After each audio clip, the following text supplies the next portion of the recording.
Neighbours with Bible women ministries میں آپ کو خوش آمدید کہتی ہوں. نجات ہند نام ہے. آپ سب کو اسلام. آج کا جو ٹاپک میں آپ کے ساتھ شیئر کرنے والی ہوں وہ مصیبتوں کے ساتھ ساتھ دور میں خشک سالی اور بارش. جیسے کہ ہم سیکھا کہ موسیٰ اور ایلیا جب آئیں گے تو ان کو 3.5 سال کے لیے یعنی 1260 دن کے لیے نبوت کرنے کا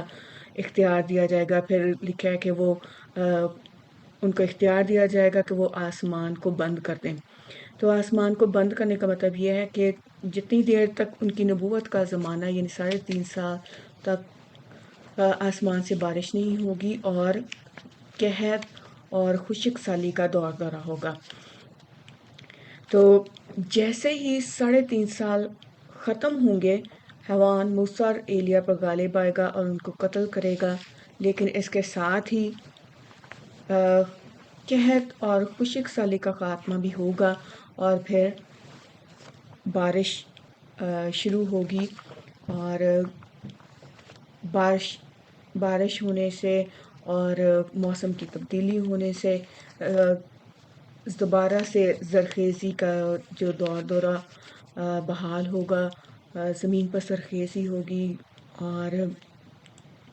فصلیں دوبارہ اگیں گی. تو آئیں کلام مقدس میں سے ان چیزوں کے بارے میں دیکھیں کہ خداوند اور ہمیں مزید کیا بتاتا ہے. تو ہم غور کریں گے کہ یوئیل نبی کا صحیفہ 3 باب اور اس کی 18 آیت ظاہر کرتی ہے کہ خداوند کی بڑی ضیافت یعنی اس کے ہولناک دن کے آنے سے پہلے ایک بڑی ترین زرعی بحالی ہوگی اور پانی بہے گا اور انگور کی فصل ہوگی اور چشمے ہوں گے. تو آئیں خدا ان کے مقدس پاک کلام میں سے ان چیزوں کو سیکھیں. یوئیل نبی کا صحیفہ 3 باب اس کی 18 آیت. اور اس روز پہاڑوں پر سے نئی مے ٹپکے گی اور ٹیلوں پر سے دودھ بہے گا اور یہودا کی سب ندیوں میں پانی جاری ہوگا اور یہوہ ابدی کے گھر سے ایک چشمہ پھوٹ نکلے گا اور وادی شتیم کو سیراب کرے گا. پھر ہم یسعیاہ نبی کے صحیفہ اس کا 30 باب اس کی 25 آیت میں دیکھیں گے. اور جب برج گریں گے اور جب برج گر جائیں گے اور بڑی خون ریزی ہوگی تو ہر ایک اونچے پہاڑ اور بلند ٹیلے پر چشمے اور پانی کی ندیاں ہوں گی. کلام کے جب ان حوالوں کے سیاق و اسباق غور کریں تو ہمیں پتہ چلے گا کہ یہ آخری دور کے بارے میں پیشن گوئیاں ہیں قرآن بیان کر رہا ہے. اور یہاں پر جو یسعیاہ نبی کے صحیفہ میں برج گرنے کا ذکر ہے تو ہم نے دیکھا تھا کہ غضب کے 6 اور 7ویں پیالے میں کیسے جو قصبی کے شہر جو ہیں یعنی بڑا بابل اور اس کے ساتھ جو جڑے شہر ہیں وہ ان پیالوں میں تباہ و برباد ہوں گے، گر جائیں گے، ان کے برج گریں گے اور خداوند ان کا نام و نشان ختم کرے گا. تو لکھا ہے بڑی خون ریزی ہوگی اور ہر ایک اونچے پہاڑ اور بلند ٹیلے پر چشمے اور پانی کی ندیاں ہوں گی. اور اسی دن میں یہ ہوگا کہ خداوند جو ہے یروشلم کے لوگوں کو اس اتحاد سے جو یہوشافط کی وادی میں اسرائیل کے خلاف جمع ہوگا 7 سالہ دور کے اختتام پہ. تو خداوند اپنے لوگوں کو اسرائیلیوں کو ان دشمنوں سے اس اتحاد سے بچائے گا اور ان سے جنگ کرے گا. اور یہ جو اتحاد ہوگا جو یروشلم کے خلاف یہوشافط کی وادی میں اکٹھا ہوگا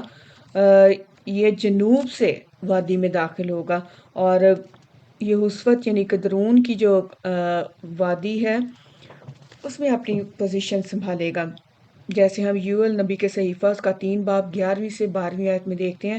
ارد گرد کے سب قوموں جلد آ کر جمع ہو جاؤ، اے خداوند اپنے بہادروں کو وہاں بھیج دے. قومیں برانگیختہ ہوں اور یہوشافط کی وادی میں آئیں کیونکہ میں وہاں بیٹھ کر ارد گرد کی سب قوموں کی عدالت کروں گا. تو کلام مقدس جو ہے ہمیں ان سارے آنے والے واقعات کے متعلق بتا رہا ہے کہ کیا ہوگا، اور یہ ان قوموں کا اتحاد نہیں ہوگا جو ہرمجدون کی جنگ میں اسرائیل سے جنگ کرنے کے لیے مجدوع کی وادی میں جمع ہوں گی، کیونکہ وہ جو اتحاد ہوگا وہ 20 کروڑ کا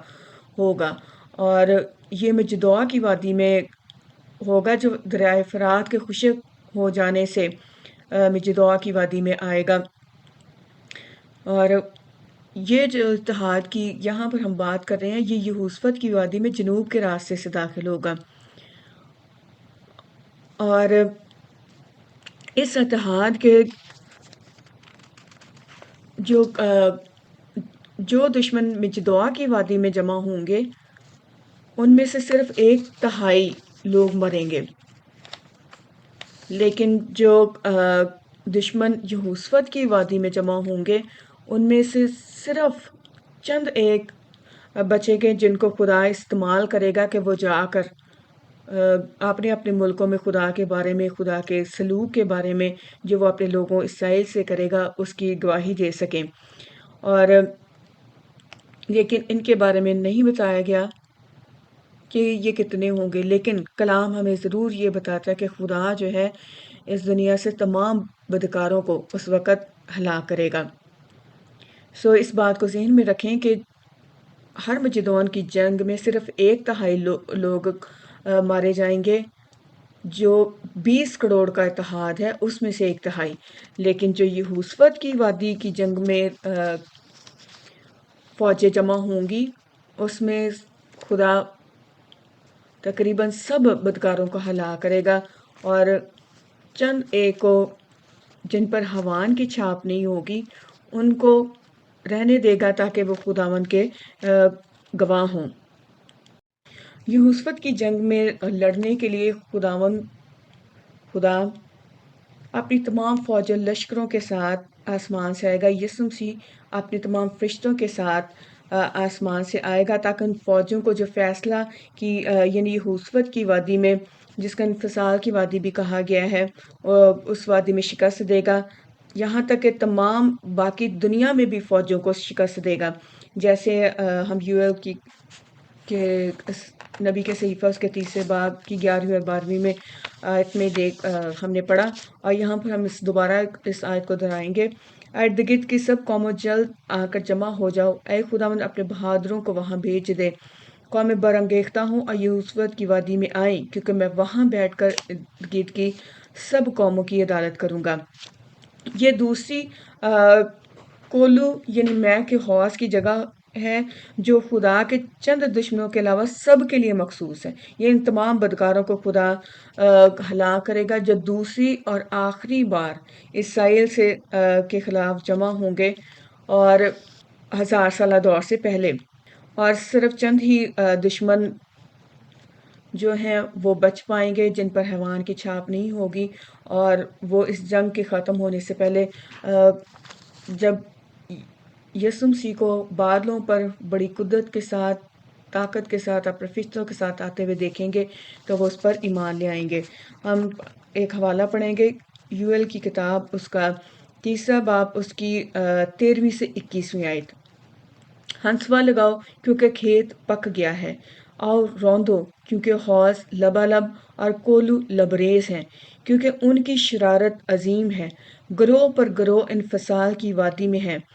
کیونکہ خداوند کا دن انفصال کی وادی میں آ پہنچا، سورج اور چاند تاریک ہو جائیں گے اور ستاروں کا چمکنا بند ہو جائے گا، کیونکہ خداوند صیون سے نعرہ مارے گا اور یروشلم سے آواز بلند کرے گا، اور آسمان و زمین کانپیں گے، لیکن خداوند اپنے لوگوں کی پناہ گاہ اور بنی اسرائیل کا قلعہ ہے۔ یہاں پر ہم دیکھتے ہیں کہ خداوند جو ہے اسرائیل سے لڑنے والوں کی فوجوں کے خلاف خود جنگ کرے گا اور اپنے لوگوں کو بچائے گا، اور یہاں پر ہم دیکھتے ہیں کہ خداوند جو ہے اسرائیل کو بچانے کے لیے اور اسرائیل کا اپنی قوم پوری دنیا میں ظاہر کرنے کے لیے پوری دنیا کی میں ان فوجوں سے لڑے گا جو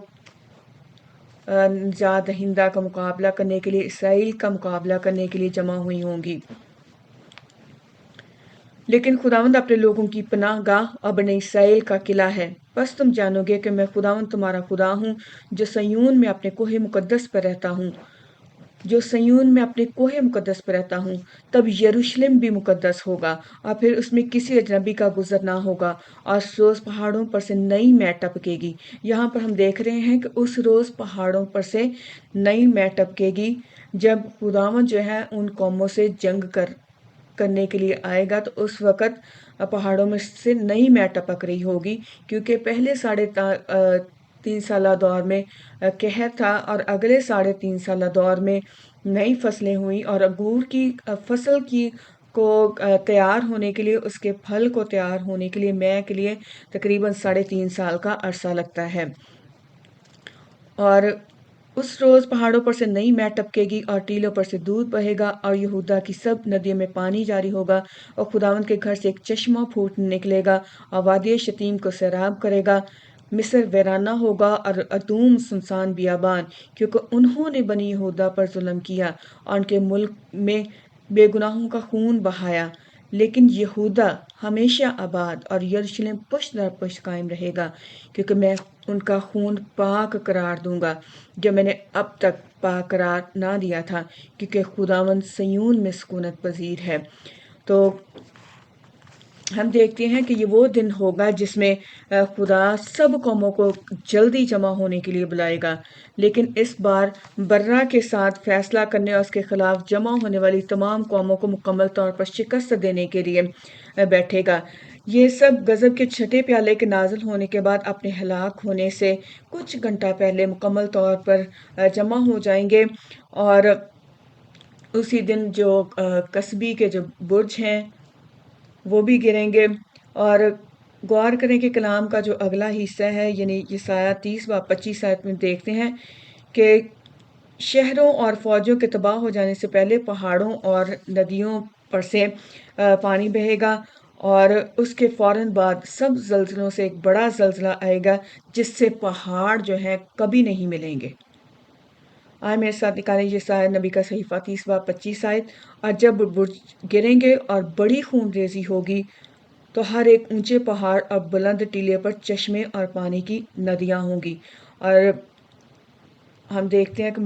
مکاشفے کی کتاب اس کا 16 باب 20 آیت میں، اور ہر ایک ٹاپو اپنی جگہ سے ٹل گیا اور پہاڑوں کا پتہ نہ لگا۔ تو ان بڑے زلزلوں میں سے بڑے زلزلے کے آنے سے پہلے جو ہے تمام پہاڑوں پر اور ندیوں میں پانی ہوگا، چشمے ہوں گے، اور میٹھا پانی جو ہے وہ بہہ رہا ہوگا، جس سے فصلیں جو ہیں پیداوار بڑھے گی اور زرعی بحالی ہوگی۔ ہم دیکھتے ہیں یسایہ نبی کا صحیفہ اس کا 40 باب 34 سے 5 آیت۔ ہر ایک نشیب اونچا کیا جائے گا، اور ہر ایک پہاڑ اور ٹیلہ پست کیا جائے گا، اور ہر ایک ٹیڑھی چیز سیدھی، اور ہر ایک ناہموار جگہ ہموار کی جائے گی۔ خداوند کا جلال آشکارا ہوگا، اور تمام بشر اس کو دیکھے گا، کیونکہ خداوند نے اپنے منہ سے فرمایا ہے۔ تو یہاں پر ہر ایک نشیب کے اونچا کیے جانے اور ہر ایک پہاڑ اور ٹیلے کا پست کیے جانے کو اس لیے بیان کیا گیا ہے کہ جو سب زلزلوں سے بڑا زلزلہ آئے گا، تو ہر ایک ٹاپو اپنی جگہ سے ٹل جائے گا، اور پہاڑوں کا پتہ نہیں لگے گا، اسی لیے زمین جو ہے ایک طرح سے ایک لیول پہ آ جائے گی۔ اور یہ ہوگا کہ ابراہیم کی اولاد یعنی اسرائیل جو ہے وہ نصف ہفتہ میں، یعنی مصیبتوں کے دور کے ختم ہونے کے پہلے 3.5 سال میں اپنے خداوند کو پہچانیں گے، اس پر ایمان لے آئیں گے، جب وہ ہر مجدون کی جنگ میں اپنی بڑی قدرت کے ساتھ ان کو بچائے گا۔ اور پھر یہ بھی ہے کہ چونکہ موسیٰ اور ایلیاہ پہلے 3.5 سالہ دور میں نبوت کریں گے، تو وہ اسرائیل کو خداوند کی طرف مائل کریں گے، اور اپنے اٹھائے جانے سے پہلے لوگوں کے دل کو اپنے نجات دہندہ کو قبول کرنے کے لیے تیار کر لیں گے۔ جیسے ہم ملاکی نبی کے صحیفہ اس کا 4 باب 5 سے 6 آیت میں دیکھتے ہیں، دیکھو خداوند کے بزرگ اور ہولناک دن کے آنے سے پیشتر میں ایلیا نبی کو تمہارے پاس بھیجوں گا، اب وہ باپ کا دل بیٹے کی طرف اور بیٹے کا باپ کی طرف مائل کرے گا، مبادہ میں آؤں اور زمین کو ملعون کروں۔ یہاں پر لکھا ہے کہ خداوند کے بزرگ اور ہولناک دن کے آنے سے پیشتر میں ایلیا نبی کو بھیجوں گا، اور ایلیا اور موسیٰ آئیں گے اور وہ یہ کریں گے کہ اسرائیل کے لوگوں کے دلوں کو اپنے نجات دہندہ کی طرف مائل کریں گے، اور وہ پہچانیں گے کہ ان کا نجات دہندہ کون ہے۔ اور آگے ہم پڑھیں گے یسایہ نبی کا صحیفہ اس کا 30 باب 23 سے 25 آیت۔ تب وہ تیرے بیج کے لیے جو تو زمین میں بوئے بارش بھیجے گا، اور زمین کی افزائش کی روٹی کا گلہ عمدہ اور کثرت سے ہوگا۔ اس وقت تیرے جانور وسیع چراگاہوں میں چریں گے، اور بیل اور جوان گدھے جن سے زمین جوتی جاتی ہے لذیذ چارہ کھائیں گے، جو بیلچہ اور چھاچ سے پٹکا گیا ہو۔ اور جب برج گریں گے اور بڑی خون ریزی ہوگی تو ہر ایک اونچے پہاڑ اور بلند ٹیلے پر چشمے اور پانی کی ندیاں ہوں گی۔ اب یسایہ نبی کے اس صحیفہ میں بھی اس آخری دور کے واقعات کی منظر کشی کی گئی ہے، اور یہاں پر بھی برجوں کے گرنے کا ذکر کیا گیا ہے۔ یہ وہی برج ہے جو کسبی کے ہیں، جس نے کلام کو بگاڑا اور لوگوں کو غلط تعلیم دے کر اسرائیل کے خلاف گمراہ کیا۔ تو یہاں پر اس کے برج گنے گے، اس کے شہر تباہ ہوں گے، بڑی خون ریزی ہوگی،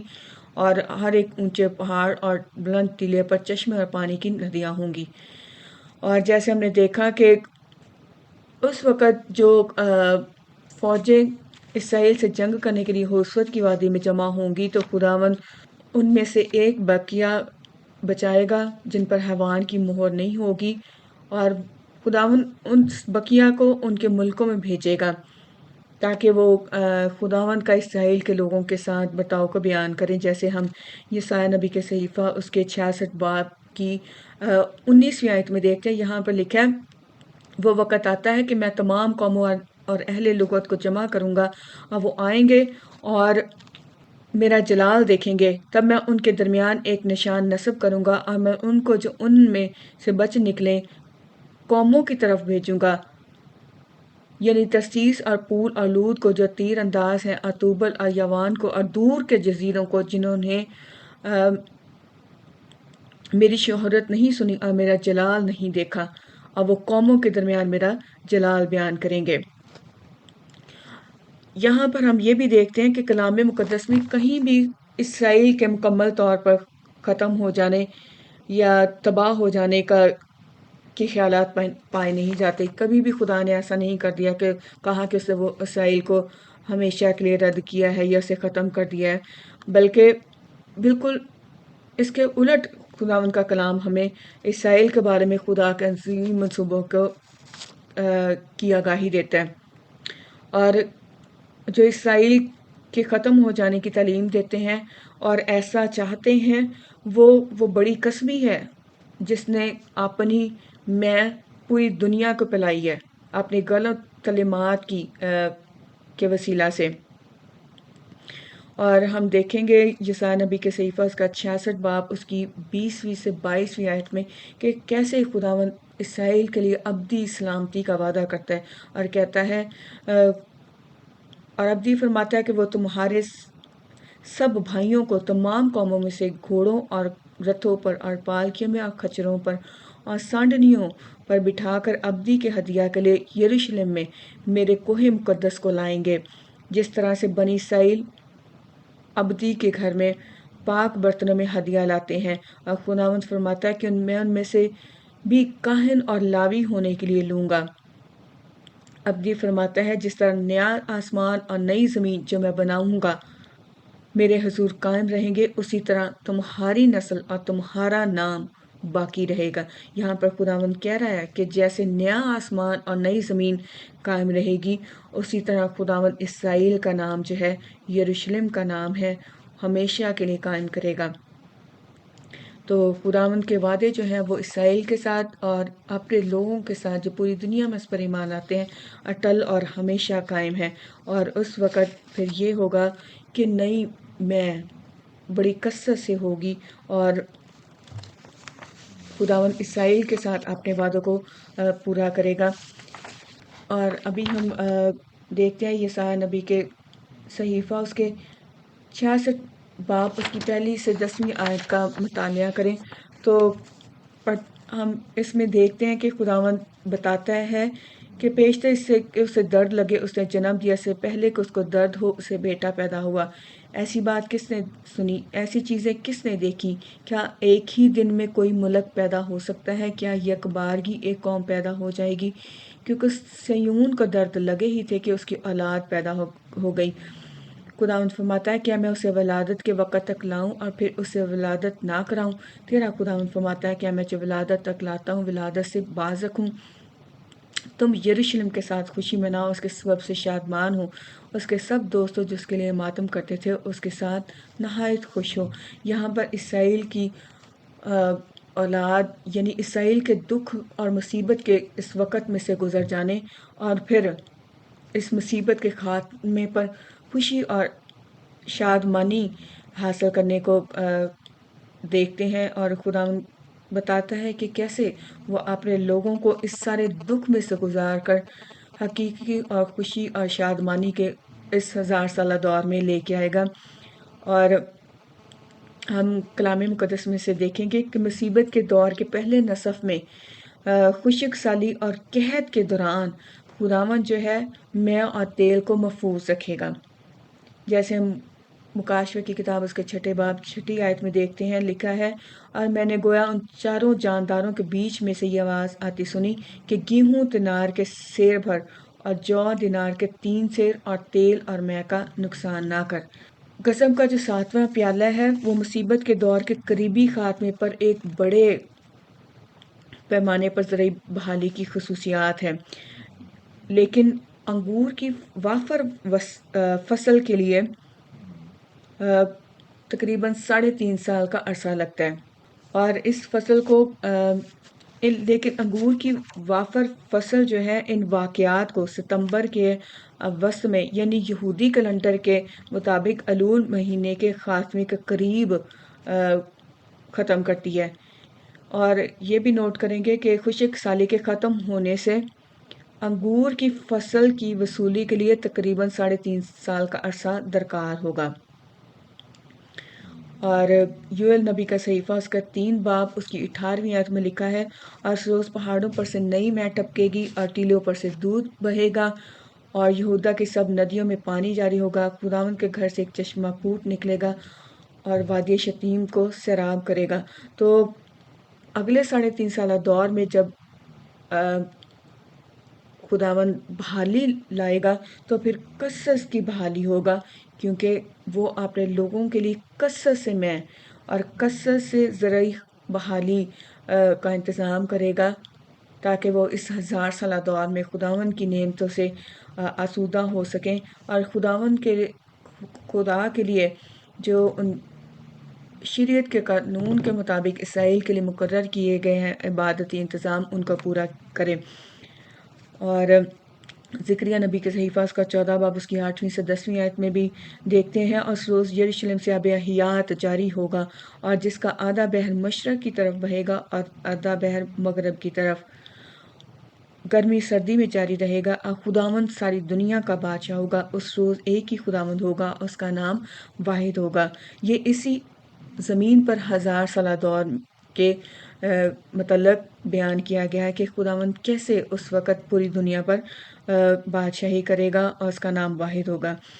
آموس نبی کے صحیفہ اس کا 9 باب اس کی 13ویں سے 15ویں آیت میں بھی دیکھتے ہیں، دیکھو وہ دن آتے ہیں، خداوند فرماتا ہے کہ جوتنے والا کاٹنے والے کو اور انگور کچلنے والا بونے والے کو جا لے گا، اور پہاڑوں سے نئی مے ٹپکے گی اور سب ٹیلے گداز ہوں گے، اور میں بنی اسرائیل اپنے لوگوں کو اسیری سے واپس لاؤں گا۔ وہ اجڑے شہروں کو تعمیر کر کے ان میں بدو باش کریں گے اور تاکستان لگا کر ان کی مے پئیں گے۔ وہ باغ لگائیں گے اور ان کے پھل کھائیں گے، کیونکہ میں ان کو ان کے ملک میں قائم کروں گا اور وہ پھر کبھی اپنے وطن سے جو میں نے ان کو بخشا ہے نکالے نہ جائیں گے، خداوند تیرا خدا فرماتا ہے۔ آگے ہم ایک جدول کو دیکھیں گے، ایک تصویر کو دیکھیں گے جس میں انگور کی فصل عبرانی اور موجودہ کیلنڈر کے حساب سے بیان کی گئی ہے۔ اس جدول کو ہم بائیں سے دائیں جانب پڑھیں گے، اور پھر جب اس کا بغور ہم مطالعہ کریں گے تو ہمیں پتہ چلے گا۔ اس کو دیکھیں، اور اس میں ہم دیکھ رہے ہیں کہ انگور کی فصل کو دوبارہ حاصل کرنے میں 3 سے 3.5 سال لگیں گے، اور یہ جو 7 سالہ مصیبتوں کا دور ہے یہ اس کا اگلا نصف حصہ ہے، لیکن پہلے نصف حصہ کے دوران خشک سالی ہے، اور یہ بھی 3.5 سال کا عرصہ ہے جس کا ذکر ہم مکاشفہ 11 باب 30 سے 6 آیت میں دیکھتے ہیں۔ تو ایک لنک بھی نیچے دیا گیا، آپ اس کو بھی کلک کر کے اس کو دیکھ سکتے ہیں۔ پھر 3.5 سال کی خشک سالی ہفتے کے وسط میں ختم ہوگی جب موسیٰ اور ایلیا قتل کیے جائیں گے۔ اور پھر ہم دیکھتے ہیں کہ انگور، کھجور یا انجیر کی کٹائی کا وقت جو ہے اس کے لیے اس کی فصل حاصل کرنے کے لیے 3.5 سال کا عرصہ لگتا ہے۔ تو اس لحاظ سے ہمارے پاس کوئی چارہ نہیں ہے کہ یہ کہا جائے کہ مصیبت کا دور ستمبر کے وسط کے قریب ختم ہو جائے گا۔ اور غور کریں اس جدول کے مطابق تو سابقہ طور پر اسی مہینے کے اندر مصیبت کے دور کا آغاز بھی ہوگا، اور ہفتے کا وسط جو ہے وہ 1260 دن کا ہے، اور اسی طرح سے اگلے بھی 1260 دن مل کر 7 سال کے پورے ہونے کو بیان کرتے ہیں۔ اور جیسے ہم اس جدول میں دیکھ رہے ہیں کہ ہفتے کا جو وسط 1260 دن کے بعد ہے، لہٰذا اس جدول کے مطابق سالوں کے ہفتہ کے اندر نئے چوتھے سال کے آغاز کے قریب جو ہے وہ نصف ہفتہ بنتا ہے، جب خشک سالی کا خاتمہ ہو جائے گا اور زرعی بحالی کا آغاز ہوگا۔ اور اس جدول کو عبرانی کیلنڈر کے مطابق بیان کیا گیا ہے،